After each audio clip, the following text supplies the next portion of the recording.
Hello everyone, this is Khaldun from Keenan Coffee. Today we're going to test this beautiful Gaggia Classic espresso machine. It comes to us with a broken light lids. Here's it was one of them. I saw it broke, but I order two more in case.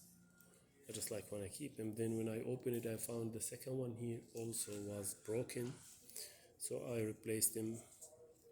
And here is it works again.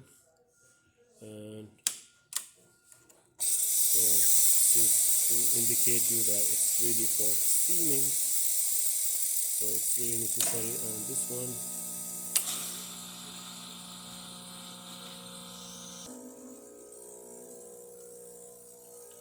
So yep. So yeah, when it's ready, it's gonna on again. Thank you for watching.